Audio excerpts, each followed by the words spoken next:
দর্শক, আপনাদের সবাইকে আমন্ত্রণ জানাচ্ছি আমাদের সাপ্তাহিক আয়োজনে সংশোধিত ধারা জাতীয় বিতর্ক প্রতিযোগিতায় বিএসবি ক্যামব্রিয়ার নির্বাচনী বিতর্ক অনুষ্ঠানের আজকের এই প্রতিযোগিতায় আমাদের আজকের বিষয় নির্ধারিত হয়েছে এই সংসদ মনে করে যে মহাজোট সরকার নির্বাচনী ইশতেহার বাস্তবায়নে সফল হয়েছে।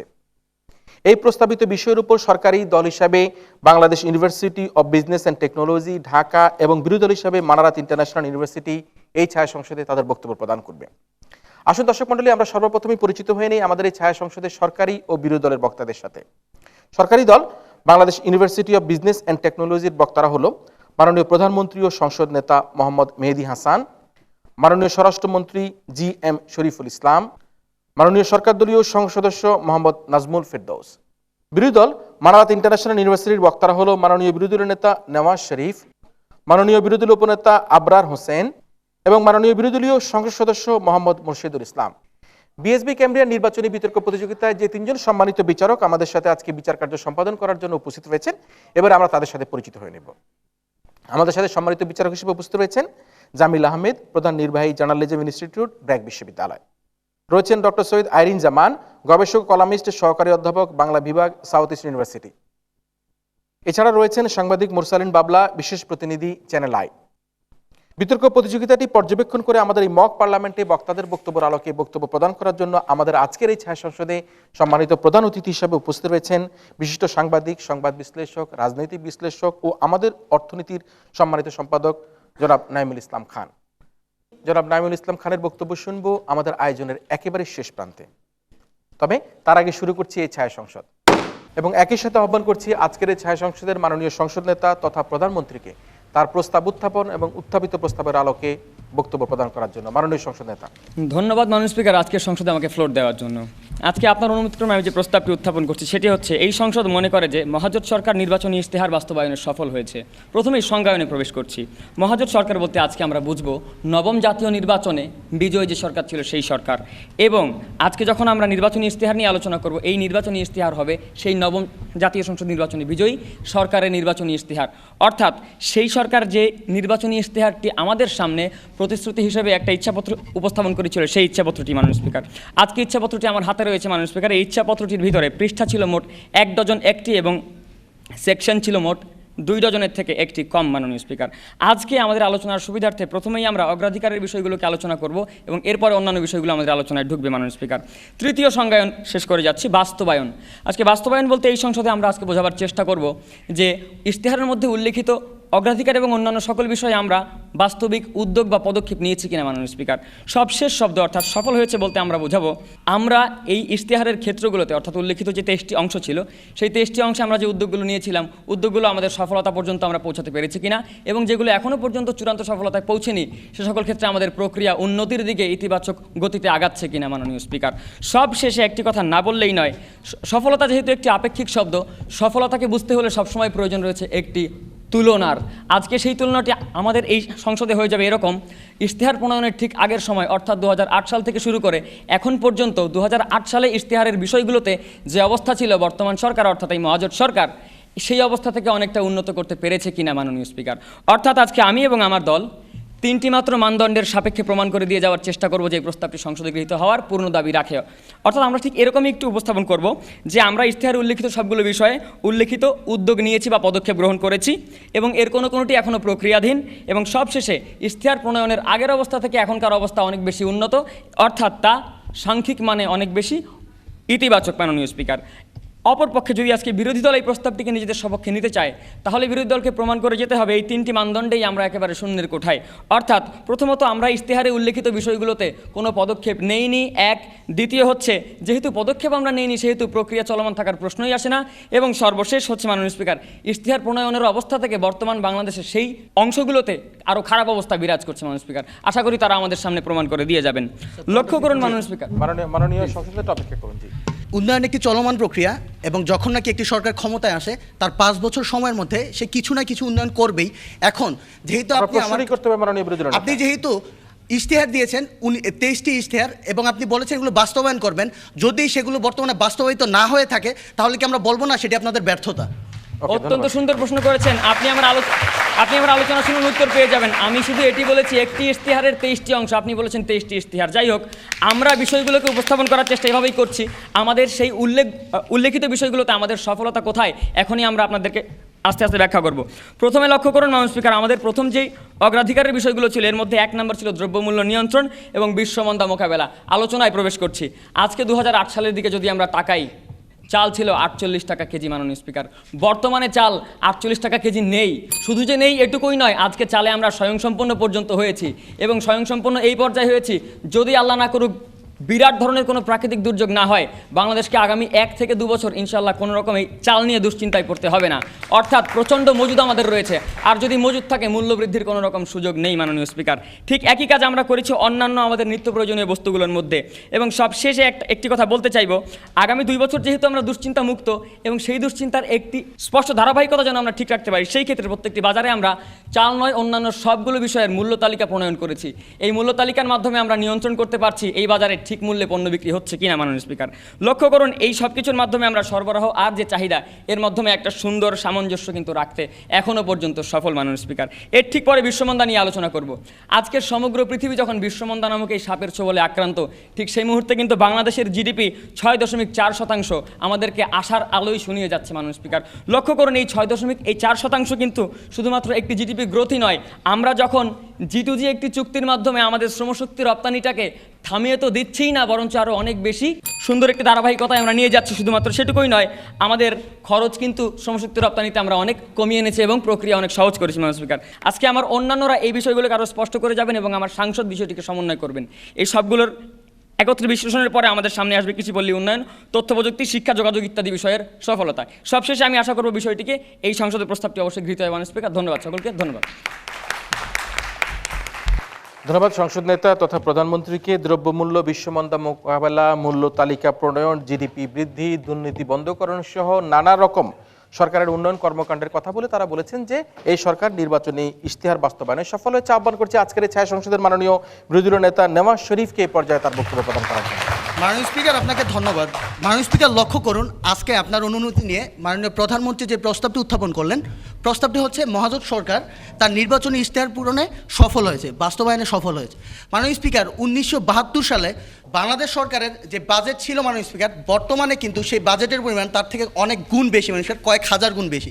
অর্থাৎ উন্নয়ন যেহেতু একটি ধারাবাহিক প্রক্রিয়া মাননীয় স্পিকার, তাই এই ধারাবাহিক প্রক্রিয়াটা চলতে থাকবে মাননীয় স্পিকার। কিন্তু কথা হচ্ছে, যখন নাকি নির্বাচনের আগে আমি জনগণকে অঙ্গীকার করি মাননীয় স্পিকার, সুস্পষ্টভাবে বলি আমি এই কাজগুলো করব, আমার এই সময়ের মধ্যে আমি বাংলাদেশকে একটি ডিজিটাল বাংলাদেশে রূপান্তরিত করব, আমি বাংলাদেশকে দিন বদল করব, পরিবর্তিত করবো মাননীয় স্পিকার। কিন্তু এই সময় 5 বছর পরে যখন আমি সেটি করতে পারি না মাননীয় স্পিকার, তখন কি আমাদের সামনে এই কথাটি বলার সুযোগ থাকে কিনা যে বর্তমান সরকার তার নির্বাচনী ইশতেহার পূরণে সফল হয়েছে?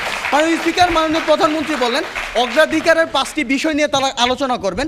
আলোচনার প্রথমেই তিনি নিয়ে আসলেন দ্রব্যমূল্য নিয়ন্ত্রণের কথা মাননীয় স্পিকার। লক্ষ্য করুন, 2006 সালে চালের দাম কত ছিল মাননীয় স্পিকার?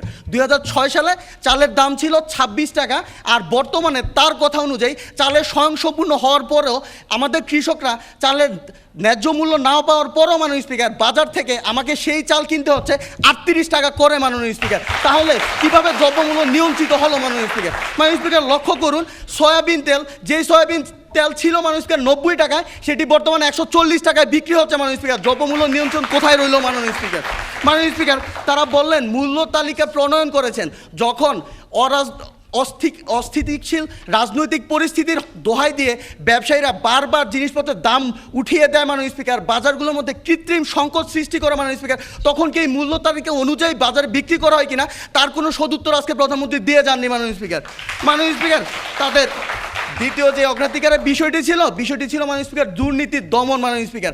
তারা বলেন আজকে দুর্নীতি দমন কমিশনকে নাকি তারা শক্তিশালী করেছেন, যেখানে দুদক চেয়ারম্যান নিজে স্বীকার করেন বর্তমানে দুর্নীতি দমন কমিশন একটি নখদর্পহীন বাঘ মাননীয় স্পিকার। সেখানে দাঁড়িয়ে মাননীয় প্রধানমন্ত্রী কিভাবে বলেন যে দুর্নীতি দমন শক্তিশালী হয়েছে মাননীয় স্পিকার? যদি টিআইবির সাম্প্রতিক রিপোর্টের দিকে তাকাই মাননীয় স্পিকার, তাহলে আমরা কি দেখতে পারবো? টিআইবি বর্তমানে বলেছে যে 2006 সালের পূর্ববর্তী সময়ে যখন বাজেটের 9 থেকে 11 ভাগ লোপাট হতো এই দুর্নীতির মাধ্যমে, বর্তমানে সেটি বেরিয়ে 20% দাঁড়িয়েছে মাননীয় স্পিকার। অর্থাৎ দুর্নীতির মাত্রা কি কোন জায়গায় গিয়ে দাঁড়িয়েছে মাননীয় স্পিকার, সেটি আমরা দেখতেই পাচ্ছি মাননীয় স্পিকার। তারা তাদের তৃতীয় যে অগ্রাধিকারের বিষয়টি ছিল মাননীয় স্পিকার, সেই বিষয়টি ছিল বিদ্যুৎ ও জ্বালানি খাতের উন্নয়ন। মাননীয় স্পিকার, আমরা আজকে কি দেখতে পাচ্ছি মাননীয় স্পিকার?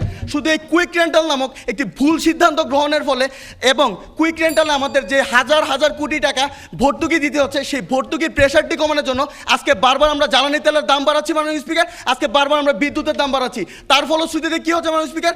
আজকে আমার জিনিসপত্রের দাম বেড়ে যাচ্ছে, আজকে ভোজ্য পণ্যের উপর সেই প্রেশারটি পড়ছে মাননীয় স্পিকার। মাননীয় স্পিকার, আজকে দেখুন কয়লা নীতি এখন পর্যন্ত সরকার প্রণয়ন করতে পারেনি মাননীয় স্পিকার। ট্যাংরাটিলা গ্যাস ক্ষেত্র থেকে আমাদের যে ক্ষতিপূরণটি আদায় করার কথা ছিল, সেই ক্ষতিপূরণটিও তারা আদায় করতে পারেনি মাননীয় স্পিকার। আজকে মহাজোট সরকার যখন 10,000 মেগাওয়াটের বিদ্যুৎ উৎসব করার মাননীয় স্পিকার, ঠিক সেই সময় কিন্তু আমাদের গ্রাম অঞ্চলে বা শহরের অনেক জায়গার মধ্যে 1 থেকে 2 ঘন্টা এখন আমাদেরকে লোডশেডিংয়ে পরে থাকতে হচ্ছে মাননীয় স্পিকার।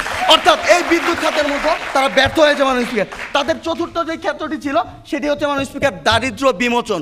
প্রতি ঘরে একজনকে, অন্তত একজন কর্মক্ষম ব্যক্তিকে আপনি কর্মসংস্থানের কথা বলে জনগণের থেকে ভোট নিয়েছেন, কিন্তু তার ফলশ্রুতিতে আমরা কি দেখলাম মাননীয় স্পিকার? এই যে পাইলট প্রকল্পগুলো শুরু হলো মাননীয় স্পিকার, সেগুলো মুখ থুবড়ে পড়েছে মাননীয় স্পিকার। তার পাশাপাশি যেটি হয়েছে, মধ্যপ্রাচ্যে শুধুমাত্র ভুল পররাষ্ট্র নীতির কারণে আজকে মধ্যপ্রাচ্যে আমরা শ্রমিক পাঠাতে পারছি না মাননীয় স্পিকার। অন্যান্য যে ক্ষেত্রগুলো আছে, অর্থাৎ সুশাসন প্রতিষ্ঠায় এই সরকারের যে ব্যর্থতা, সীমাহীন দুর্নীতি, লাগামহীন স্বজনপ্রীতি মাননীয় স্পিকার, সেগুলো পরবর্তী সময়ে যখন নাকি আমার দলের অন্যান্য 2 বক্তা আসবেন, তারা সুস্পষ্ট প্রমাণ দিয়ে দেখিয়ে যাবেন যে এই প্রস্তাবটি আসলে এই মহান সংসদে গৃহীত হওয়ার যোগ্যতা রাখে না। বিরোধী সরকারি দল অর্থাৎ মহাজোট সরকার, তাদের যে নির্বাচনী ইশতেহার ছিল, 23টি দফা ছিল, 23টি অঙ্গীকার ছিল মাননীয় স্পিকার, সেটি পূরণে তারা সম্পূর্ণভাবে ব্যর্থ হয়েছে। ধন্যবাদ। এই প্রশ্ন যাতে এই মহাসংসদে গৃহীত না হয়। ধন্যবাদ মাননীয় বিরোধী দলীয় নেতা নওয়াজ শরীফকে। তার বক্তব্য একেবারেই সরকারের এই প্রস্তাবকে প্রত্যাখ্যান করে বলল, সরকার যে ফিরিস্তি দিয়েছে চালের দাম সেখানে তো বাড়েনি, বরঞ্চ কৃষকরা ন্যায্য মূল্য পাচ্ছে না, কিন্তু চালের দাম বেড়ে যাচ্ছে, সোয়াবিন তেলের দাম বেড়েছে, পদ্মা সেতু কেলেঙ্কারি হচ্ছে, কুইক রেন্টালের দামে লুটপাট হয়েছে। সুতরাং এই প্রস্তাবটি এই সংসদে কোনোভাবে পাশ হওয়ার দাবি রাখে না বলে মাননীয় বিরোধী দল নেতা তার বক্তব্য শেষ করেছে। এবার আহ্বান করছি মাননীয় স্বরাষ্ট্র মন্ত্রণালয়ের দায়িত্বে নিয়োজিত মন্ত্রী GM শরীফুল ইসলামকে তার বক্তব্য প্রদান করার জন্য। মাননীয় স্পিকার, পিথাগোরাস বলেছিলেন 3 সংখ্যাটি নাকি অত্যন্ত তাৎপর্যপূর্ণ, লক্ষ্য করবেন। আমার প্রধানমন্ত্রী 3টি প্যারামিটার দাঁড় করিয়ে গিয়েছেন, সেই 3টি প্যারামিটার আলোকে আমরা 3 জন আজকে প্রমাণ করব যে এই প্রস্তাবটি সংসদে গৃহীত হওয়ার দাবি রাখে। মাননীয় স্পিকার, ইশতেহার সরাসরি চলে যাচ্ছে ইশতেহারে, যেখানে ছিল 23টি ধারা এবং অগ্রাধিকারের বিষয় ছিল 5টি, যার মধ্যে প্রথম 2টি বিষয়ের মধ্যে আমার প্রধানমন্ত্রী সুন্দরভাবে বিশ্লেষণ করেছেন। পরবর্তী 3টি বিষয় এবং অন্যান্য বিষয় আমার বক্তব্যের ভেতর থাকবে। মাননীয় স্পিকার, চলে যাচ্ছে বিদ্যুৎ ও জ্বালানি খাতে। 2008 সালে যখন আমরা সরকার গঠন করি মাননীয় স্পিকার, সেখানে বিদ্যুতে বাংলাদেশের উৎপাদন মাত্রা ছিল 4600 মেগাওয়াট। আমরা ইশতেহার খুব স্পষ্টভাবে উল্লেখ করেছি 2013 সাল নাগাদ 7000 মেগাওয়াট উন্নীত করে। মাননীয় স্পিকার, আজকে 2013 সালের দিকে যদি আমরা তাকাই, আমরা দেখব সেই বিদ্যুৎকে 10,000 মেগাওয়াট উন্নীত করেছে। মাননীয় স্পিকার, বিদ্যুৎ খাতে যদি সফল বলি খুব কি ভুল বলা হবে। মাননীয় স্পিকার, বললেন কুইক রেন্টালের কথা। আমার দেশের কিছু মানুষের কুইক রেন্টাল নিয়ে মেন্টাল প্রবলেম আছে মাননীয় স্পিকার, সেটা আমি সমাধান করছি। মাননীয় স্পিকার, যখন আমরা সরকার গঠন করি মাননীয় স্পিকার, তখন বাংলাদেশ এমন অবস্থা ছিল, তখন যদি আমরা আপনি অবশ্যই জানবেন, একটি প্রাথমিক যদি বিদ্যুৎ প্ল্যান্ট করতে 2 থেকে 3 বছর সময় লাগে, সেখানে কুইক রেন্টালের মতো 6 মাসের প্রকল্প যদি আমরা হাতে না নিতাম মাননীয় স্পিকার, আজকে অর্থনীতি ICU-তে চলে থাকতো মাননীয় স্পিকার। আমরা ডিজিটাল বাংলাদেশ গড়ার লক্ষ্যে যে প্রথম বিষয়টি মাননীয় স্পিকার বিদ্যুৎ মাননীয় স্পিকার, সেক্ষেত্রে কিন্তু আমরা একদম এগিয়েছি। আমরা স্বপ্ন দেখি, স্বপ্ন শুধু দেখাই না, শুধুমাত্র স্বপ্নের কথা বলি না মাননীয় স্পিকার, আমরা বাস্তবায়ন করি মাননীয় স্পিকার। বিদ্যুৎ তার পরিচয় মাননীয় স্পিকার। মাননীয় স্পিকার, চলে আছে জ্বালানি খাতে, সেখানে আমরা ইশতেহার খুব স্পষ্টভাবে উল্লেখ করেছিলাম নতুন গ্যাস ক্ষেত্রে সন্ধান করবো, সেখানে 1টি 2টি 3টি না 7টি নতুন গ্যাস ক্ষেত্রে আমরা আবিষ্কার করেছি মাননীয় স্পিকার। প্রতিদিন জাতীয় গ্রিডে 500 মিলিয়ন ঘনফুট গ্যাস অতিরিক্ত করে যুক্ত হচ্ছে মাননীয় স্পিকার। এখানে আমরা সফল না মাননীয় স্পিকার।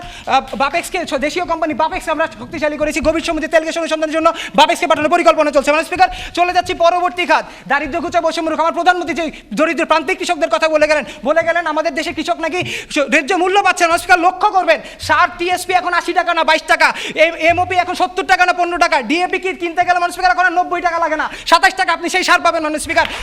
এছাড়াও যে ব্যতিক্রম কাজটি আমরা করেছি, 10 টাকায় কৃষকদের ব্যাংক অ্যাকাউন্ট খোলার সুযোগ করে দিয়েছি, 95 লক্ষ ব্যাংক অ্যাকাউন্ট হয়েছে মাননীয় স্পিকার।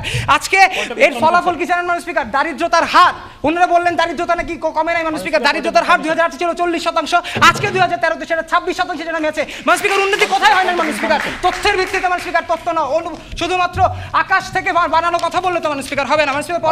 মাননীয় মন্ত্রী অপেক্ষা করুন, জি প্রশ্নটি করুন। জি ধন্যবাদ আপনাকে।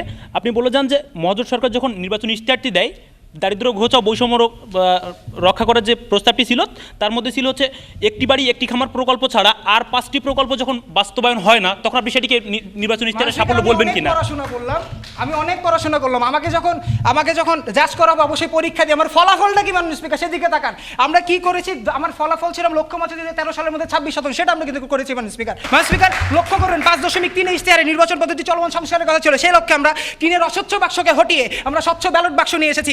এছাড়াও ভোটারের ভোট নিশ্চিত করার জন্য, নিরাপত্তা নিশ্চিত করার জন্য আমরা জাতীয় পরিচয়পত্র দিচ্ছি। আজকে আমার যমজ ভাইকে কিন্তু আবার ভোটটি দিতে পারবে না মাননীয় স্পিকার। মাননীয় স্পিকার এর ফলাফল হচ্ছে বিগত 4 বছরে 5টি সিটি কর্পোরেশন নির্বাচন, 5,500 নির্বাচন এবং সুষ্ঠু নির্বাচন। মাননীয় স্পিকার শিক্ষা খাতের দিকে এই 5টি অগ্রাধিকারের বিষয়ে আমরা সফল মাননীয় স্পিকার। শিক্ষা খাতে যদি আমরা তাকাই মাননীয় স্পিকার, সেখানে ডিজিটালকরণের ক্ষেত্রে 530টি মডেল প্রাথমিক বিদ্যালয়কে আমরা ল্যাপটপ মাল্টিমিডিয়া মডেম প্রদান করেছি। এছাড়াও মাননীয় স্পিকার গাজীপুরে একটি, শুধুমাত্র এখানে শেষ হয়েছে, গাজীপুরে একটি ডিজিটাল ইউনিভার্সিটি আমরা প্রতিষ্ঠা নির্মাণাধীন রয়েছে। স্বাস্থ্য খাতে আমরা ডিজিটালাইজ করার ক্ষেত্রে মাননীয় স্পিকার মেডিকেল ডেন্টাল কলেজকে আমরা অনলাইনে ভর্তি পদ্ধতি চালু করেছি। এছাড়া 4টি নতুন মেডিকেল কলেজ হয়েছে। বন্ধ করা মাননীয় স্পিকার কমিউনিটি ক্লিনিকগুলোকে আমরা চালু করার প্রতিশ্রুতি ইশতেহারে দিয়েছিলাম, সে লক্ষ্যে 13,000 চালু করেছি মাননীয় স্পিকার। 2,876টি নির্মাণ হয়েছে মাননীয় স্পিকার, একটু সময় চেয়ে নিচ্ছে মাননীয় স্পিকার। এছাড়া যোগাযোগ খাতে আমরা ঢাকা, রংপুর, ঢাকা, চট্টগ্রামে মাননীয় স্পিকার 22 জোড়া নতুন রেল চালু হয়েছে। 13টি বৃহৎ সেতু নির্মাণ করা হয়েছে। গার্মেন্টস শ্রমিকদের সর্বনিম্ন এখন মাননীয় স্পিকার $39 থেকে $69 $5,300 উন্নীত করা হয়েছে। অনেক কথাই বলা হলো মাননীয় স্পিকার, এখন আসল কথায় আসা যাক মাননীয় স্পিকার। এই উন্নয়নের যেই 2008 সালে ইস্টার প্রণয়ের মাধ্যমে যে উন্নয়নের বীজ বপন করেছিলাম, সেই গাছটি শুধু আজকে বড়ই হয়নি, অনেক উন্নয়নের ডালপালা ছেড়েছে, যার ফলাফল আমাদের চোখের সামনে বিদ্যমান। দুঃখটা কোথায় জানেন, যখন এগুলো দেখে কেউ না দেখার ভান করে। তারপরেও মাননীয় স্পিকার, আমার পরবর্তী সংসদ এই প্রমাণিত বিষয় দিকে যুক্তি প্রমাণের ভিত্তিতে প্রমাণ করে যাবে যে এই প্রস্তাবটি এই সংসদে গৃহীত হবে দাবি রাখে। ধন্যবাদ মাননীয় স্পিকার, ধন্যবাদ সবাইকে। এবার আহ্বান করছি মাননীয় বিরোধী দলীয় উপনেতা আবরার হোসেনকে এই পর্যায়ে তার বক্তব্য প্রদান করার জন্য। মাননীয় স্পিকার, আপনার পূর্ণ অনুমতিক্রমে এই স্যার সংসদে মাননীয় প্রধানমন্ত্রী কর্তৃক যে প্রস্তাবটি উপস্থাপিত হয়েছে, প্রস্তাবটি ছিল মহাজোট সরকার নির্বাচনী ইশতেহার বাস্তবায়নে সফল হয়েছে। মাননীয় স্পিকার, আজকে তারা 5টি অগ্রাধিকার বিষয়ের কথা বললেন। মাননীয় স্পিকার, পক্ষান্তরে আজকে বিরোধী দলীয় নেতা এসে মাননীয় স্পিকার আমাদের অবস্থান থেকে এটি স্পষ্ট করে গেছেন যে ওই 5টি ক্ষেত্রে মাননীয় স্পিকার অগ্রাধিকারের যে 5টি ক্ষেত্র ছিল, সেই 5টি ক্ষেত্রে মাননীয় স্পিকার মহাজোট সরকার সম্পূর্ণরূপে ব্যর্থ হয়েছে মাননীয় স্পিকার তার নির্বাচনী ইশতেহারটি মাননীয় স্পিকার বাস্তবায়ন করতে। মাননীয় স্পিকার, আমি তারপরে মাননীয় স্পিকার 5 নম্বর যে ক্ষেত্রটি ছিল মাননীয় স্পিকার সেটিতে চলে যাচ্ছে। মাননীয় স্পিকার, লক্ষ্য করুন সুশাসন প্রতিষ্ঠা। মাননীয় স্পিকার, আজকে মহাজোট সরকার যখন 2008 সালে ক্ষমতায় আসে মাননীয় স্পিকার ইশতেহারটি দেয়, তখন মাননীয় স্পিকার ইশতেহার ছিল যে সুশাসন প্রতিষ্ঠা করবে মাননীয় স্পিকার, ক্ষমতার অপব্যবহার যেটি হচ্ছে মাননীয় স্পিকার সেটি রোধ করবে, বিচার বহির্ভূত যে হত্যাকাণ্ডটি হচ্ছে মাননীয় স্পিকার সেটি রোধ করবে। মাননীয় স্পিকার, লক্ষ্য করুন পক্ষান্তরে আজকে এসে মাননীয় স্পিকার এই স্যার সংসদে একটি পরিসংখ্যান দিতে চাই, সেটি হচ্ছে মাননীয় স্পিকার খুন হয়েছে এই মহাজোট সরকারের আমলে মাননীয় স্পিকার খুন হয়েছে 18,289টি, রাজনৈতিক হত্যা হয়েছে মাননীয় স্পিকার 1,082টি, বিচার বহির্ভূত হত্যা হয়েছে মাননীয় স্পিকার 652টি, মাননীয় স্পিকার গণপিটুনিতে নিহত হয়েছে 638টি, 38 জন মানুষ মাননীয় স্পিকার, এবং সর্বশেষ সাংবাদিক মাননীয় স্পিকার সাংবাদিক নিহত হচ্ছে 17 জন। মাননীয় স্পিকার, এটি যদি সুশাসন হয় মাননীয় স্পিকার, তাহলে সেক্ষেত্রে বলতে হয় যে আসলে সুশাসন প্রতিষ্ঠিত হয়নি, এবং এই জায়গায় মাননীয় স্পিকার মহাজোট সরকার যে ইশতেহারটি সেটি সম্পূর্ণরূপে ব্যর্থ হয়েছে মাননীয় স্পিকার। পরবর্তীতে মাননীয় স্পিকার যদি আমরা স্থানীয় সরকারের দিকে যাই, মাননীয় স্পিকার কথা ছিল যে স্থানীয় সরকারকে শক্তিশালী করা হবে মাননীয় স্পিকার,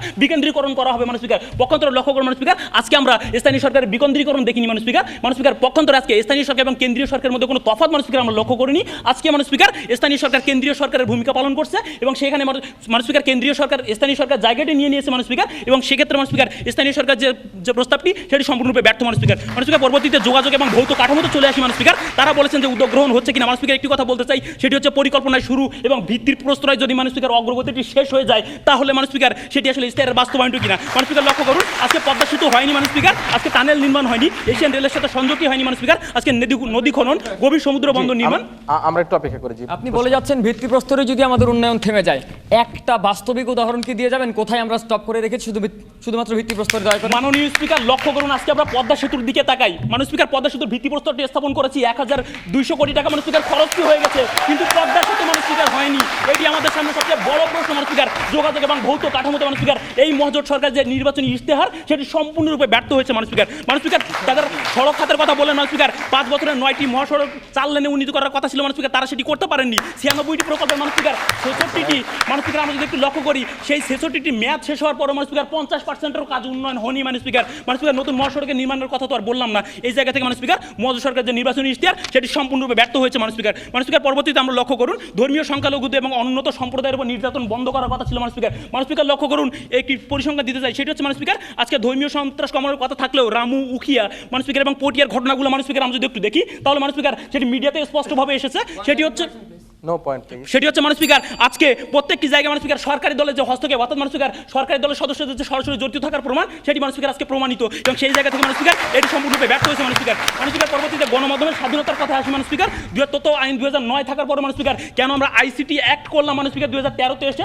এবং সেটি দিয়ে মানুষ স্পিকার কেন আজকে বাক স্বাধীনতা রুদ্ধ করে দিলাম মানুষ স্পিকার সেটি একটি প্রশ্ন এবং সেই জায়গা থেকে মানুষ স্পিকার আজকে টিভি চ্যানেল বন্ধ মানুষ স্পিকার সংবাদপত্র বন্ধ মানুষ স্পিকার কেন আমরা আজকে সংবাদ মাধ্যমগুলোকে বন্ধ করে দিলাম মানুষ স্পিকার সেটি হচ্ছে প্রশ্ন এবং সেই জায়গা থেকে মানুষ স্পিকার গণমাধ্যমের স্বাধীনতার ক্ষেত্রে তারা সম্পূর্ণরূপে ব্যর্থ হয়েছেন মানুষ স্পিকার আমরা যদি একটু প্রতিরক্ষা নীতির দিকে তাকাই মানুষ স্পিকার তাহলে দেখবো সেই জায়গাটি মানুষ স্পিকার অর্থাৎ আজকে মানুষ স্পিকার ট্রান্সপারেন্সি ইন্টারন্যাশনালের একটি তথ্য মতে মানুষ স্পিকার অতি উচ্চ ঝুঁকি সম্পন্ন দেশের মধ্যে বাংলাদেশ মানুষ স্পিকার অন্যতম অর্থাৎ 21টি যেটি দেশ আছে মানুষ তার মধ্যে অন্যতম অর্থাৎ আজকে আমাদের প্রতিরক্ষা খাত মানুষ স্পিকার সম্পূর্ণরূপে ব্যাহত হয়েছে মানুষ স্পিকার ডক্টর ইফতেখারুজ্জামানের একটি উক্তি দিতে চাই মানুষ স্পিকার তিনি মানুষ স্পিকার নির্বাহী পরিচালক টিআইবি এর তিনি বলেছেন যে আজকে প্রতিরক্ষা এবং নিরাপত্তা সংস্থা সংসদীয় জবাবদিহি নেই এবং মানুষ স্পিকার সরকারের আলে এটিকে আলাদা একটি জগৎ বানানোর চেষ্টা চলছে মানুষ স্পিকার যেটি আমাদের প্রতিরক্ষা খাতকে মানুষ স্পিকার হুমকির মুখে ঠেলে দিবে এবং সেই জায়গা থেকে মানুষ স্পিকার এই খাতটি সম্পূর্ণরূপে ব্যর্থ মানুষ স্পিকার পরবর্তীতে যদি দেখি তাহলে মানুষ স্পিকার কৃষি এবং পল্লী উন্নয়ন মানুষ স্পিকার সম্পূর্ণরূপে বাধাগ্রস্ত হচ্ছে মানুষ স্পিকার শিক্ষার কথা বললেন মানুষ স্পিকার শিক্ষার গুণগত মান বাড়েনি শুধু পাশের হারটি বৃদ্ধি পেয়েছে মানুষ স্পিকার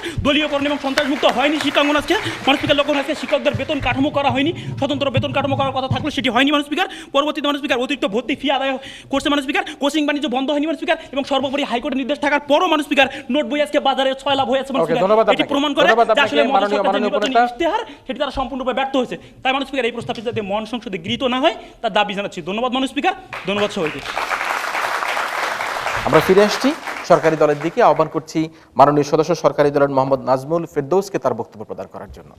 মাননীয় স্পিকার আজকে আমাদের প্রধানমন্ত্রী কর্তৃক যে প্রস্তাবটি এসেছে সেটা হচ্ছে মহাজোট সরকার নির্বাচনী ইশতেহার বাস্তবায়নে সফল হয়েছে। মাননীয় স্পিকার আমার প্রধানমন্ত্রী এখানে সুস্পষ্টভাবে তার সংজ্ঞায়নে বলে গিয়েছিলেন যে আমরা তার উদ্যোগ নিয়েছিলাম কিনা আমরা সেই প্রক্রিয়াটি চলমান রেখেছি কিনা এবং সেই এটা আগের অবস্থা থেকে বর্তমান অবস্থার উন্নতি হয়েছে কিনা এই জায়গাগুলো আমরা বলার পরে আমরা সেই জায়গাগুলোকে দেখে গেছি যে আসলেই আমাদের কাজগুলো সেইভাবে উদ্যোগ গ্রহণ করা হয়েছে চলমান প্রক্রিয়া এবং আমরা আগের অবস্থা থেকে উন্নতি করেছি অথচ তারা আজকে যে জায়গাগুলো দেখে যাচ্ছে তা একটু আগের অবস্থা থেকে যে আমাদের অবস্থা খারাপ হয়েছে তা কিন্তু একটু জায়গা দেখে যায়নি শুধুমাত্র দেখে গেছে যে আমরা আসলে করছি না কিন্তু আগের অবস্থা থেকে যে উন্নতি হচ্ছে এবং যেটা চলমান প্রক্রিয়া সেই জিনিসটা কিন্তু তারা যে সেটা যে চলমান প্রক্রিয়া সেই জিনিসটা তারা যে দেখিয়ে যেতে পারেনি যে এটা আসলে চলমান প্রক্রিয়া বন্ধ হয়ে গেছে। মাননীয় স্পিকার আরেকটি জায়গা ছিল যে আমাদের প্রধানমন্ত্রী কিন্তু বলে গেছিলেন সফলতা একটি আপেক্ষিক বিষয় এটি আগের অবস্থা থেকে তুলনা করতে হবে। মাননীয় স্পিকার আমরা কিন্তু আমাদের আগের অবস্থা থেকে তুলনা করে বর্তমানের সাথে দেখেছি ইশতেহারের অবস্থার পরিবর্তন হয়েছে ঠিক সেই জায়গাটিতে ওনারা বলে গেছেন যে আমরা বলে অনেকগুলো জায়গায় যেগুলো চলে এসেছিল সেগুলো হচ্ছে ওনার টিআইবির একটি কথা বলে গেল যে টিআইবি বলে বাংলাদেশের দুর্নীতির ক্ষেত্রে সেরকম অগ্রগতি লাভ করেনি কিন্তু মাননীয় স্পিকার আজকে যে টিআইবির সর্বশেষ যে রিপোর্টে টিআইবি বাংলাদেশের দুর্নীতির যে অবস্থান যে আরও সুদৃঢ় হয়েছে এবং যে আরও কমে এসেছে সেই জায়গাটি ওনারা জানেনই না তথ্যের সাথে থাকলে অবশ্যই জিনিসটা আপনাকে জানতে পারতেন। মাননীয় স্পিকার আরেকটি জায়গা ছিল যে উনারা বললেন বিচার বহির্ভূত হত্যাকাণ্ডের কথা মাননীয় স্পিকার সাংবাদিকের কথা বললো সাংবাদিক হত্যার কথা বললো এছাড়া অন্যান্য যে হত্যাকাণ্ডগুলো হয়েছে সেইগুলোর তারা তুলে দিল কিন্তু এই ইশতেহার গঠনের পূর্বের অবস্থাটা কী ছিল মাননীয় স্পিকার এই ইশতেহার গঠনের পূর্বে 2008-এর পূর্বে যেটা ছিল সেখানে তখন জঙ্গলিবাদ উত্থান হয়েছিল এবং বিপুল আকারে জনগণ মরছিল সেই অবস্থাটা কিন্তু আমরা কঠোর হাতে দমন করেছি আমাদের নির্বাচনী ইশতেহার ছিল আমরা জঙ্গলিবাদ কঠোর হাতে দমন করবো এই জঙ্গলিবাদ আমরা কঠোর হাতে দমন করা হয়েছিল মাননীয় স্পিকার উনারা আজকে একটা জায়গায় বললেন আমরা ডিজিটাল বাংলাদেশের ক্ষেত্রে সুস্পষ্ট কোনো ভূমিকা রাখতে পারিনি আমার দলের মন্ত্রী কিন্তু আজকে বলে গিয়েছিলেন যে ডিজিটাল বাংলাদেশের ক্ষেত্রে আমরা বিদ্যুৎ উৎপাদন যে করেছি ফার্স্টেই যে ডিজিটাল যদি না হয় বিদ্যুৎ যদি স্বয়ংসম্পূর্ণ না হয় আমরা ডিজিটালের স্বপ্ন দেখবো কোন জায়গায় আমরা ঠিক সেই যেই মূল জায়গাটি যে বিদ্যুৎ সেটাতে কিন্তু আমরা স্বয়ংসম্পূর্ণতা অর্জন করেছি এবং এর ফলে আমাদের আজকে ডিজিটাল বাংলাদেশের দিকে এক ধাপে এগিয়ে গেছে আরও কীভাবে ডিজিটাল এগিয়ে গেছে আমি সেই জায়গাটা দেখে যাচ্ছি আজকে আমরা ডিজিটাল বাংলাদেশের ক্ষেত্রে ভূমির রেকর্ডের জন্য সম্পূর্ণ ডিজিটালাইজেশন করা হয়েছে সরকারি জায়গাগুলোকে সম্পূর্ণ ডিজিটালাইজেশন করা হয়েছে শুধু তাই নয় ডিজিটাল ক্ষেত্রে বাংলাদেশ যেন তথ্য প্রযুক্তিতে যথেষ্ট ভূমিকা রাখতে পারে তার জন্য আজকে উচ্চ মাধ্যমিক পর্যায়ে কম্পিউটার শিক্ষাকে বাধ্যতামূলক করা হয়েছে যা পর্যায়ক্রমে মাধ্যমিক অবস্থায় করা হবে বাধ্যতামূলক এবং এইটা আমাদের নির্বাচনী ইশতেহারে ছিল এবং আমরা তা বাস্তবায়ন করেছি। মাননীয় স্পিকার আরেকটি যে জায়গায় ছিল ওনারা বলে গেলেন যে 1972 সালের যে বাজেট তার থেকে দ্বিগুণ অংশে বেড়েছে কিন্তু সেই অংশে উন্নতি বেড়েছে। মাননীয় স্পিকার সেই 1972 সালে বাংলাদেশে যে অবস্থা ছিল এখনকার যে অবস্থা সেই তুলনায় আমরা বাজেট যেই পরিমাণ নিয়েছি ঠিক সেই বাজেটের প্রতিটি খাত সেইভাবেই খরচ হয়েছে আপনারা কিন্তু দেখে জানি যে খাতগুলোতে আমাদের যে পরিমাণ বাজেট নেওয়া হয়েছে সেই পরিমাণ খরচ করা হয়নি তার মানে এই জিনিসটা আপনারা মেনে নিচ্ছেন যে আসলে আমরা বাজেটকে সুস্পষ্টভাবে ব্যবহার করতে সক্ষম হয়েছি। দেখেছি। মাননীয় স্পিকার আইসিটি অ্যাক্টের কথা বলে গেলেন, আজকে যদি আমাদের আইসিটি অ্যাক্ট না থাকে তাহলে আমরা কীভাবে আইসিটি ক্ষেত্রে অগ্রগতি অর্জন করবো মাননীয় স্পিকার? সেই জন্য আমরা আইসিটি অ্যাক্ট প্রমাণ করেছি, এটা ওনাদের কথা কিন্তু ওনারা বলে গেছেন। তার মানে ওনারাও কিন্তু আমাদের একটা জায়গায় বলে গেছেন যে আমরা সফল হয়েছি আইসিটি অ্যাক্ট করাতে। মাননীয় স্পিকার শুধু তাই না, আমাদের নির্বাচনী ইশতেহারে আরও যে জায়গাগুলো ছিল যে প্রযুক্তি উদ্ভাবন, আজকে কিন্তু আমরা জেনেটিক সায়েন্সের মতো যে জেনেটিক সায়েন্সের যে পার্টের জিনতত্ত্ব সেটা কিন্তু আমাদের এই সরকারের আমলে কিন্তু সম্ভব হয়েছে। এবং শুধু তাই নয়, তার আরও এগিয়ে নেওয়ার জন্য আমরা কিন্তু প্রক্রিয়া চলমান রেখেছি মাননীয় স্পিকার। এছাড়া আজকে যে জায়গা ছিল জনশক্তি রপ্তানিতে, আমার প্রধানমন্ত্রী কিন্তু সে জায়গা বলে গেছেন জনশক্তি রপ্তানিতে কিন্তু আমরা সুস্পষ্ট একটি জায়গা দখল করে রেখেছি। এবং সেই জায়গাটার জন্য মালয়েশিয়া থেকে যে জনশক্তি ছিল সেই জায়গাটা যেন হারিয়ে না যায়, সেই জন্য কিন্তু আমরা অবৈধ যারা বাংলাদেশি ছিল তাদেরকে আমরা বৈধ করার জন্য খুবই অল্প টাকায় সেই ব্যবস্থাটা গ্রহণ করেছি। এটি কিন্তু আমাদের জনশক্তি রপ্তানি একটি সুস্পষ্ট সফলতা। শুধু এছাড়াও না, আজকে আমাদের যেই জায়গাগুলো সুস্পষ্টত প্রমাণ সেগুলো হচ্ছে আমরা কুইক রেন্টাল করার ফলে বিদ্যুতের যে উন্নয়ন হয়েছে, এর ফলে এখন কিন্তু আমরা রূপপুর পারমাণবিক কেন্দ্র স্থাপন করেছি। শুধু এই না, আমরা আজকে আমাদের সর্বোপরি যেই জায়গাগুলো ছিল সেই সব জায়গাগুলো কিন্তু দেখে গেছি তথ্য এবং যুক্তিভিত্তিতে, কিন্তু ওনারা সেই জায়গাগুলো একবারও দেখে যায়নি যে আগের অবস্থা থেকে আমাদের অবস্থা উন্নতি হয়নি, আমাদের অবস্থার চলমান প্রক্রিয়া নয় এবং আমরা কোনো বিষয়ে উদ্যোগ নিইনি। সুতরাং ওনারা এই যেমন দেখে যাবেন, সেটা আমি মাননীয় স্পিকার আশা করি যে এই সংসদ আজকের যে প্রস্তাব মহাজোট সরকার নির্বাচনী ইশতেহার বাস্তবায়নে সফল হয়েছে সেটি যেন গৃহীত হয় এই সংসদে। ধন্যবাদ সকলকে। ধন্যবাদ মাননীয় সদস্যকে। আহ্বান করছি আমাদের এই পর্যায়ে আমাদের প্রথম পর্বের সর্বশেষ বক্তা মাননীয় বিরোধী দলীয় সদস্য মোহাম্মদ মুর্শিদুল ইসলামকে তার বক্তব্য প্রদান করার জন্য।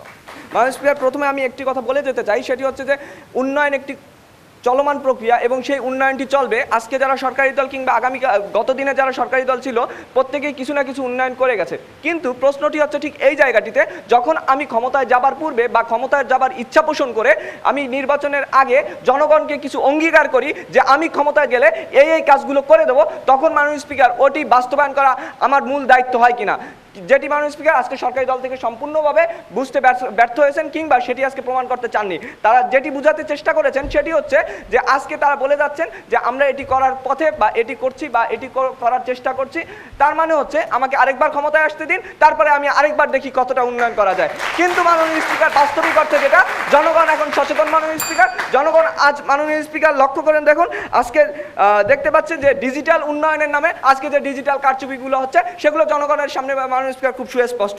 মাননীয় স্পিকার লক্ষ্য করে দেখুন, আজকে 23টি ধারার কথা বলেছেন, সেই 23টি ধারার মধ্যে মাননীয় স্পিকার আজকে সর্বোচ্চ 8টি বিষয় নিয়ে আলোচনায় এসেছে মাননীয় স্পিকার, বাকি একটি বিষয়ের কথা বলা হয়নি, যেখানে মাননীয় স্পিকার আমরা মাননীয় সদস্য অপেক্ষা করেন, মাননীয় সংসদ নেতা প্রশ্ন করবেন। ডিজিটাল কারচুপির একটি প্রকৃত উদাহরণ দিয়ে যান। জি, আপনি শুনুন, আমি বলছি। মাননীয় স্পিকার, আমি যে বক্তব্যে ছিলাম সেখানে আসেন মাননীয় স্পিকার, আজকে তারা 23টি ধারার মধ্যে মাত্র 8টি বিষয় নিয়ে আলোচনা করেছে মাননীয় স্পিকার, অর্থাৎ বাকি যে বিষয়গুলো রয়েছে সবগুলোকে তারা বাদ দিয়েছে, তার মানে হচ্ছে বাকি সবগুলো ধারায় তারা সম্পূর্ণভাবে ব্যর্থ হয়েছে, এটি স্পষ্ট মাননীয় স্পিকার। এবং যাতে আমি যদি 100-র ভিতর মার্কিং করি তাহলে দেখা যাবে যে আজকে 23.something এসে যায় মাননীয় স্পিকার, অর্থাৎ মাননীয় স্পিকার তাদের যে ব্যর্থতার জায়গাটা সেটি স্পষ্ট। এবং তারা আজকে যে বিষয়গুলো নিয়ে কথা বলছেন তা বিরোধী দলীয় নেতা উপনেতা আজকে অধিকাংশ বিষয়গুলো স্পষ্ট করে দিয়ে গেছেন যে আজকে দ্রব্যমূল্য উন্নয়নের ক্ষেত্রে, দ্রব্যমূল্য নিয়ন্ত্রণের ক্ষেত্রে কিংবা দুর্নীতি দমনের ক্ষেত্রে কীভাবে আজকে সে ব্যর্থতা হয়েছে মাননীয় স্পিকার। বিদ্যুৎ ও জ্বালানি ক্ষেত্রে ব্যর্থতাগুলো বলেছেন, দারিদ্র ঘোষা বৈষম্য রেখা এর ক্ষেত্রে যে বৈষম্যগুলো রয়েছে এটি মাননীয় স্পিকার আজকে বিরোধী দলীয় উপনেতা বলে গেছেন মাননীয় স্পিকার। আজকে সুশাসন প্রতিষ্ঠার কথা মাননীয় স্পিকার মাননীয় প্রধানমন্ত্রী বলে গেছেন, বিরোধী দলীয় নেতা বলে গেছেন মাননীয় স্পিকার।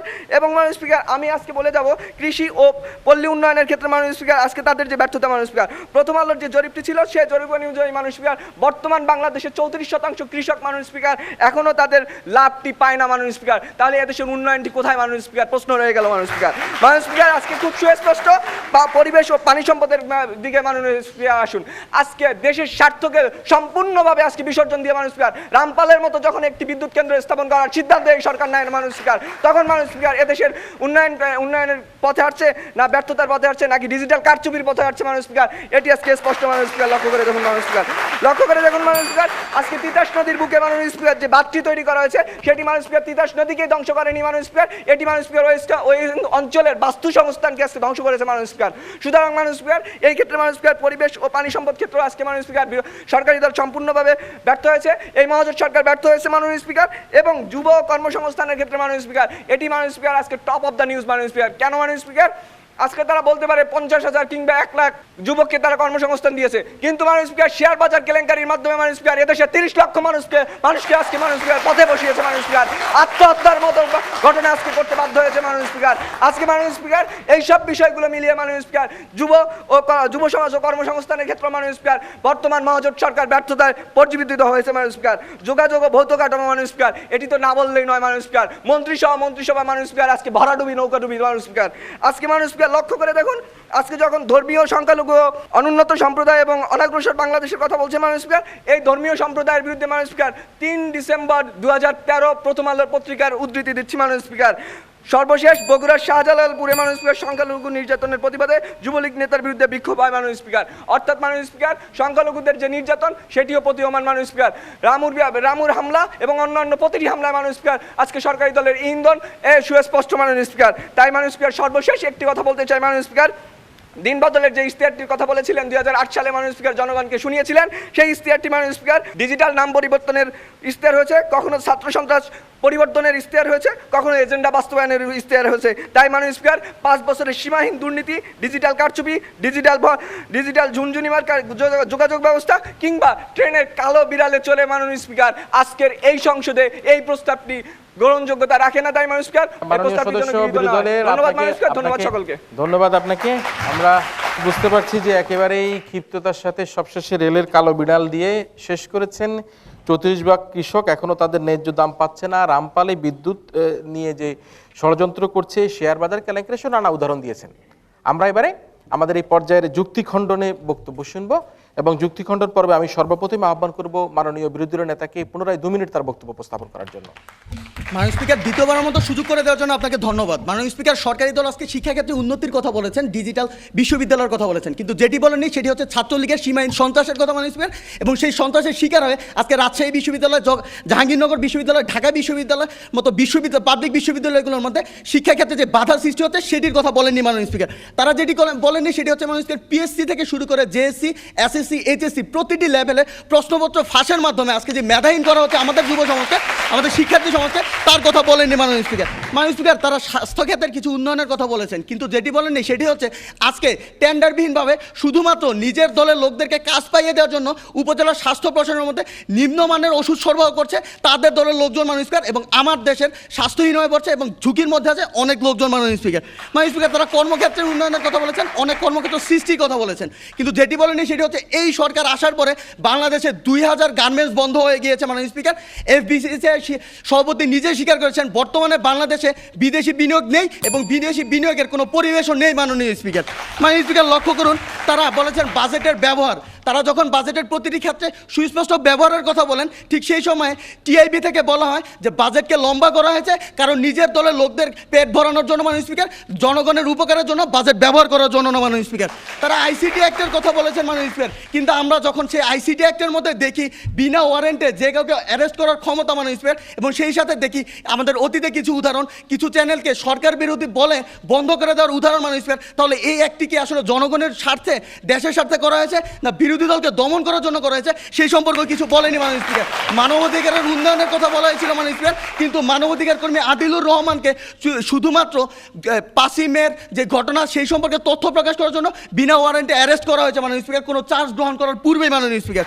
মাননীয় স্পিকার তারা মালয়েশিয়ায় সরকারিভাবে শ্রমিক পাঠানোর কথা বলেছেন, কিন্তু আজ পর্যন্ত ভুল পররাষ্ট্র নীতির কারণে মাননীয় স্পিকার মধ্যপ্রাচ্যে যে আমাদের শ্রমিক সংকট রয়েছে, শ্রমিক পাঠাতে পারছি না, সেই সম্পর্কে কিছু বলেনি মাননীয় স্পিকার। সর্বশেষে সারা বাংলা সবগুলো ক্ষেত্রে মহাজোট সরকারের যে ব্যর্থতা, সেই জন্য বলছি আজকের এই প্রস্তাবটি যাতে এই মহান সংসদে গৃহীত নয়। ধন্যবাদ মাননীয় স্পিকার, ধন্যবাদ সবাইকে। ধন্যবাদ আবারও মাননীয় বিরোধী দলের নেতা। মহাজোট সরকারের ব্যর্থতার ফিরিস্তি তুলে ধরে প্রশ্নপত্র ফাঁস, টেন্ডারবাজি, নিম্নমানের ওষুধ সরবরাহ, নিজ দলের লোকদের পেট ভরার জন্য বিশাল বড় বাজেট, আইসিটি অ্যাক্ট, যারা বিরোধী দলকে দমন করার জন্য নানা উপসংহার দিয়েছেন। আমরা সর্বশেষ বক্তব্য শুনবো এবং সর্বশেষে আমি আমাদের আজকের এই ছায়া সংসদের সম্মানিত সংসদ নেতা তথা প্রধানমন্ত্রী মোহাম্মদ মেহেদী হাসানকে পুনরায় তার বক্তব্য প্রদানের জন্য আহ্বান করছি। মাননীয় স্পিকার, হায়দার হোসেনের একটি গান খুব মনে পড়ে যাচ্ছে, কি বলার কথা কি বলছি আর কি দেখার কথা কি দেখছি। আজ বিরোধী দলের কাছ থেকে এই কথাগুলো আসার কথা ছিল, এই ইশতেহারে যে 23টি অংশ আমি উল্লেখ করেছি সেই 23টি অংশে কোনটায় আমি সফল হইনি, অর্থাৎ কোনটায় আমি উদ্যোগ নেইনি, কোনটায় আমার প্রক্রিয়াগুলো এখনও চলছে না অর্থাৎ থমকে আছে, এবং কোনটায় আগের থেকে এখন অবস্থা খারাপ করেছে মাননীয় স্পিকার। সেই উপাখ্যান তারা কতটুকু আমাদের সামনে উপস্থাপন করলেন, সত্যি আমি আজকে অন্ধ। লক্ষ্য করুন মাননীয় স্পিকার, ওনারা যে অনেকগুলো অস্বচ্ছ যুক্তি আমাদের সামনে উপস্থাপন করলেন, একটু ব্যাখ্যা করছি। ওনারা বললেন 8টি বিষয় আমরা আলোচনা করছি এবং এগুলো ছাড়া অন্যগুলি এই জন্য আলোচনা করিনি কেননা আমাদের সেখানে শুধু ব্যর্থতাই ব্যর্থতা। হ্যাঁ মাননীয় স্পিকার, 8টি ছাড়া আমাদের যে নারীর ক্ষমতায়ন রয়েছে সেখানে আমাদের ব্যর্থতাই ব্যর্থতা। এই জন্য সংসদের স্পিকারও আজকে কিন্তু নারী, এই জন্যই আমরা সেটি আলোচনা করিনি মাননীয় স্পিকার। লক্ষ্য করুন, আজকে আমাদের যে পররাষ্ট্রনীতি সেক্ষেত্রে আমাদের ব্যর্থতাই ব্যর্থতা, এই জন্যই আমরা সেগুলো আলোচনা করিনি মাননীয় স্পিকার। আমাদের আজকে মুক্তিযুদ্ধ এবং মুক্তিযুদ্ধ ক্ষেত্রগুলো ব্যর্থতাই ব্যর্থতা, এই জন্যই আমরা সেগুলো আলোচনা করিনি মাননীয় স্পিকার। এবার আসা যাক, ওনারা বলেছেন 1-2 ঘন্টা এখনও নাকি গ্রামে লোডশেডিং চলে। মাননীয় স্পিকার, 2008 সালে 1-2 ঘন্টা সেখানে বিদ্যুৎ থাকতো, এখন 1-2 ঘন্টা অন্ধকার থাকে মাননীয় স্পিকার। এবার আসুক, যুদ্ধাপরাধীর বিচার নাকি আমরা শুধুমাত্র প্রতিপক্ষ নিধনের জন্য করছি। আমি এই সংসদে দাঁড়িয়ে বলে যাচ্ছি, আগামীকাল যদি প্রমাণের সাপেক্ষে প্রমাণিত হয়, সত্য হিসাবে প্রমাণিত হয়, আমি নিজেও যুদ্ধাপরাধী, আমি হাতকড়া পড়তে প্রস্তুত রয়েছি মাননীয় স্পিকার। এই বিচার কতটুকু স্বাধীন আপনারা সে সময় বুঝতে পারবেন। লক্ষ্য করুন, ওনারা আমাদেরকে বলে গেছেন যে পদ্মা সেতু শুধুমাত্র ভিত্তিপ্রস্তরেই থেমে গেছে। পদ্মা সেতু ভিত্তিপ্রস্তরে থেমে গিয়ে থাকলেও প্রকৃতপক্ষে সত্য হচ্ছে তা থেমে যায়নি। এই পাশে এবং ওই পাশে অনেকগুলো স্থাপনা হয়েছে, গেলেই দেখতে পাবেন। পদ্মা সেতু যদিও মেন নেই যে থেমে গেছে, কর্ণফুলী সেতু কিন্তু আজকে ওটার উপর দিয়ে গাড়ি চলে মাননীয় স্পিকার। এই সফলতা তো ওনারা দেখবেন না, কারণ সরকারের ভুল ধরার চশমাদের চোখে পড়ে আছেন মাননীয় স্পিকার। সব শেষে লক্ষ্য করুন, শিক্ষাক্ষেত্রে আমাদের উন্নতিকে ওনারা আটকাতে গিয়ে বললেন নোট বই নাকি এখনও বাজারে। অবশ্যই নোট বই বাজারে, কিন্তু মাননীয় স্পিকার জানুয়ারি মাসের 1 তারিখে ক্লাস 1 থেকে 9 পর্যন্ত সব ছাত্রদের হাতে আমাদের পাঠ্য বইও চলে যায়, সেগুলো কিন্তু তারা দেখেন না, কেননা সেগুলো আমাদের ব্যর্থতাই ব্যর্থতা মাননীয় স্পিকার। এবার আসা যাক টিভি চ্যানেল। হ্যাঁ, কিছু টিভি চ্যানেল আমাদের বন্ধ করতে হয়েছে মাননীয় স্পিকার। আমরা টিভি চ্যানেলকে অবাধ তথ্যের স্বাধীনতা দিয়েছিলাম, অবাধ তথ্য প্রবাহের স্বাধীনতা, অবাধ মিথ্যা প্রবাহের স্বাধীনতা দেই নাই মাননীয় স্পিকার। আজকে যখন আমার নিজের টিভি চ্যানেল যদি কোনোটা থেকে থাকে, অবাধ মিথ্যা প্রবাহ যখন সেখানে থাকবে, আমি নিজ হাতে সেটার ট্রান্সমিটার খুলে নিয়ে যাবো মাননীয় স্পিকার। এটাই সুশাসন, এটাই সততা, এটাই সরকারের রাষ্ট্র পরিচালনা। আজকে সরকার দলে যদি ওনারা থাকতেন, আমাদের এই এতগুলো সফলতাকে উপেক্ষা করতে পারতেন না মাননীয় স্পিকার। আজকে ছাত্রলীগের সন্ত্রাসকে বললেন, কিন্তু বিশ্বজিৎ হত্যায় ছাত্রলীগরাই যে আবার আক্রান্ত হলো, আমরা যে আটকে ফেললাম, এগুলোকে তারা দেখলেন না। সবশেষে বলতে চাই, সফলতার সবগুলো দিককে বিবেচনা করলে আজকে এই প্রস্তাবটি সংসদে গৃহীত হওয়ার পূর্ণ দাবি রাখে। যদিও কিছু ত্রুটি ছিল, সেই ত্রুটিগুলো অবশ্যই সংশোধনযোগ্য। আমরা মানুষ নিয়ে কথা বলছি, কম্পিউটার মেশিন নয় যে ঠিক অথবা ভুল বোঝে। ধন্যবাদ মাননীয় স্পিকার, ধন্যবাদ সকলকে। ধন্যবাদ সংসদ নেতাকে। কিছুটা আত্মপক্ষ শুধরে তিনি বললেন যে আমরা তো মানুষ, আমরা কম্পিউটার নয়, আমাদের ভুল থাকতেই পারে, এবং সেই ভুলের কিছুটা দায়বদ্ধতা নিয়ে আজকের সরকারি দলের প্রতি আঙ্গুলি দিয়ে বলল তারা সরকারের সমালোচনার চশমা পরে আজকের এই সংসদে এসছে। সরকারের কোনো উন্নয়ন কর্মকাণ্ড তারা দেখতে পায়নি। আগে যে একটা সময় 1-2 ঘন্টা বিদ্যুৎ থাকতো, বাকি সময় বিদ্যুৎ থাকতো না, তারা কিন্তু সেটা দেখতে পারেনি বলে তারা বলেছে পদ্মা সেতুর ব্যাপারে তারা উল্লেখ করেছে, কিন্তু পদ্মা সেতু 2 পারে যে পদ্মা সেতু নির্মাণের জন্য নানা স্থাপনা তৈরি করা হচ্ছে তারা চোখে দেখে না। তারা নোট বইয়ের কথা দেখছে, কিন্তু পাঠ্যপুস্তক যে আমরা জানুয়ারি মাসে বিতরণ করে দিই সেই বিষয়টা তারা দেখেনি। সবশেষে গণমাধ্যমের টেলিভিশন চ্যানেল বন্ধ করার প্রসঙ্গে এসে বলেছে যারা অন্যায় করবে সরকার বন্ধ করে দিবে, এবং সে অন্যায়ের জন্য তিনি বলেছেন যে যুদ্ধ অপরাধী তিনি নিজেও হয়ে থাকেন তাহলে তিনি নিজেও হাতকড়া পড়বেন। আমরা ধন্যবাদ জানাই মাননীয় সংসদ নেতাকে তার বক্তব্যের জন্য। কিন্তু আমাদের এই আসরে এই ছায়া সংসদে আমরা এমন একজনকে প্রধান অতিথি পেয়েছি যিনি প্রতি রাতেই প্রতিদিনই কোনো না কোনো গণমাধ্যমে তার মতামত পেশ করেন, এবং তিনি জানান এই বাংলাদেশের উন্নতির বাধা কোথায়, তিনি জানান আমাদের উন্নতির জন্য কি করা দরকার, তিনি জানান আমাদের রাজনীতিতে প্রতিহিংসা যে চলছে সেই প্রতিহিংসা প্রতিরোধের জন্য আমাদের দুনেত্রীর এক সাথে বসে চা খাওয়া দরকার, দুনেত্রীর মধ্যে সুসম্পর্ক করা দরকার। সেই ব্যক্তিত্ব বিশিষ্ট সাংবাদিক জনাব নাঈমুল ইসলাম খান আমাদের সাথে। আমরা আমাদের আজকের এই প্রধান অতিথি যিনি এই তরুণ প্রজন্মের ছেলে মেয়েদের ভাবনাগুলো কথাগুলো শুনলেন, তাদের বক্তব্যের আলোকে এবার আহ্বান করছি সম্মানিত প্রধান অতিথি জনাব নাঈমুল ইসলাম খানকে তার বক্তব্য প্রদান করার জন্য। আজকের এই ছায়া সংসদের এই কার্যক্রমে অংশগ্রহণ করতে পেরে আমি অত্যন্ত আনন্দিত, সত্যি সত্যি আনন্দিত। এই অভিজ্ঞতাটা আমার অন্যান্য যত কাজই করি সেখানে কাজে লাগবে। আমি এখানে অনুষ্ঠানের যারা সরকারি দলের সদস্য এবং বিরোধী দলের সদস্য যারা অংশগ্রহণ করেছেন, আমি মোটামুটি কিন্তু বাংলাদেশের রাজনৈতিক আবহটা এখানে মোটামুটি পেয়েছি, কিন্তু পার্থক্যটা হচ্ছে যে এই বিতর্ক, এই আয়োজন আমাদের ভবিষ্যতের নেতা তৈরি করে, এজন্য আমাদের একটু বেশি আগ্রহ। আজকের যে বিষয়টা নিয়ে আলোচনা হয়েছে যে নির্বাচনী ইশতেহার বাস্তবায়নে সরকার সফল হয়েছে, সরকারি দল সফল হয়েছে। আমাদের এই ইশতেহারের অনেকগুলি অংশ আছে, যে অংশগুলির ব্যাপারে সরকারের অগ্রাধিকারের ক্ষেত্রে আমরা অনেক সময় সন্দেহ প্রকাশ করেছি। যেমন ঢাকা চিটাগংয়ের 4 লেন সড়কটা নিয়ে এখানে কথা হয়েছে। আমরা যদি রিয়েলিস্টিক, আমরা যদি দেশের স্বার্থে সিদ্ধান্ত নিতাম, আমার ধারণা পদ্মা ব্রিজের প্রজেক্টের চাইতেও আমাদের আশু গুরুত্বপূর্ণ প্রজেক্ট ছিল ঢাকা চিটাগংয়ের 4 লেন প্রজেক্ট। সেকেন্ড গুরুত্বপূর্ণ প্রজেক্ট ছিল ঢাকা ময়মনসিংহের 4 লেন প্রজেক্ট। এটা আমাদের অর্থনীতির জন্য সবচেয়ে জরুরি ছিল, অথচ এবং এটা করার জন্য যে রিসোর্স, এটা কিন্তু বাংলাদেশের ছিল, নিজেরই ছিল। কিন্তু পদ্মা ব্রিজের এই মরীচিকার পিছনে যে আমরা দৌড়ালাম, এতে সরকারের সবশেষে একটা বদনাম অর্জন করা ছাড়া জাতির জন্য কিন্তু তেমন কিছু আসে নাই। এই জায়গাটা আরেকটু সুস্পষ্টভাবে আসলে হয়তো আরও ইন্টারেস্টিং হইতো।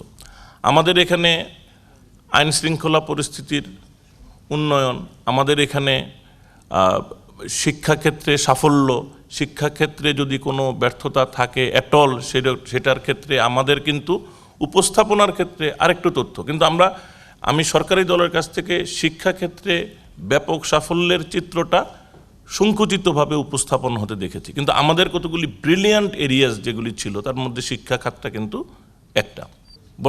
বর্তমান সরকারের অন্যতম গুরুত্বপূর্ণ এবং সবচাইতে আলোচিত তাৎক্ষণিকভাবে ছিল কিন্তু বিদ্যুৎ ক্ষেত্রের উন্নয়ন। এটা কিন্তু একটা সত্যি চ্যালেঞ্জ ছিল এবং সরকারি দল এই চ্যালেঞ্জটা স্পষ্ট করেছে। বাট যেটুকু এসছে, আমি আবারও বলবো যে এটা আমাদের জন্য অত্যন্ত, আমি বলবো যে পরিস্থিতিটা সম্পর্কে একটা ধারণা নেওয়ার জন্য, একটা সিদ্ধান্ত তৈরি করার জন্য আমি মনে করি মোটা দাগে সব কিছুকে আপনারা টাচ করতে পেরেছেন। আমি এই জন্য আবারও আপনাদেরকে অভিনন্দন জানাই এবং আমি আশা করব যে আপনারা আপনাদের চর্চাটা সুন্দরভাবে অব্যাহত রাখবেন। কিরণ তার কার্যক্রম এইরকম আরও ইনোভেশন সহ, আরও সৃজনশীলতার সাথে আরও অনেক কিছু করবেন, যাতে আমাদের ভবিষ্যতের নেতৃত্ব এখানে চৌকসভাবে নিজেদেরকে গড়ে তুলতে পারে। আপনাদের সকলকে ধন্যবাদ। ধন্যবাদ জনাব নাঈমুল ইসলাম খানকে।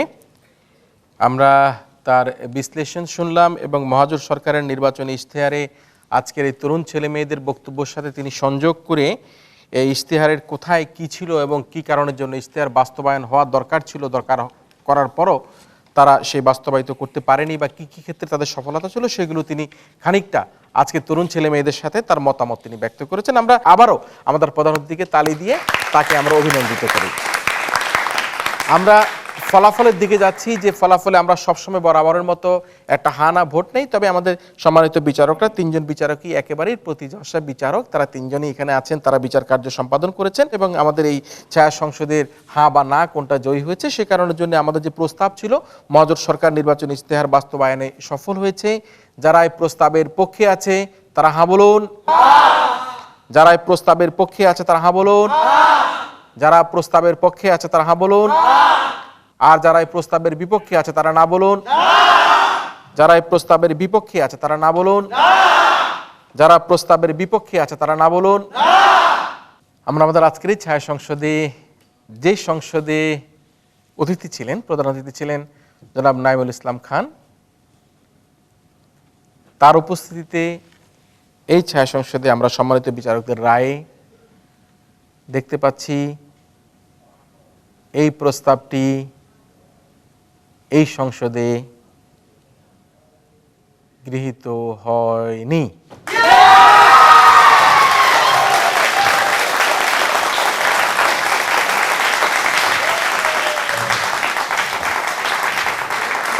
যেহেতু প্রস্তাবটি গৃহীত হয়নি সে কারণে আমরা বলতে হচ্ছে এই সংসদে না যুক্ত হয়েছে, না যুক্ত হয়েছে এবং না যুক্ত হয়েছে। না যুক্ত হওয়ার কারণে আমরা আমাদের আজকের এই প্রতিযোগিতার বিরোধী দল মানারাত ইন্টারন্যাশনাল ইউনিভার্সিটিকে বিজয়ী বলে ঘোষণা করছি। অনেক বেশি অভিনন্দিত করি প্রতিযোগিতার সরকারি দল Bangladesh university of business and টেকনোলজির বিতার্কিকদেরকে। তারা তাদের চমৎকার তথ্য দিয়ে আমাদের এই প্রতিযোগিতাকে আরও বেশি তারা গুরুত্ব বহন করে নিয়ে এসেছে। ভবিষ্যতে আমাদের কার্যক্রমে তারা আবারও অংশগ্রহণ করবে এই আশাবাদ ব্যক্ত করে আমাদের আজকের এই ছায়া সংসদ এখানে শেষ করছি।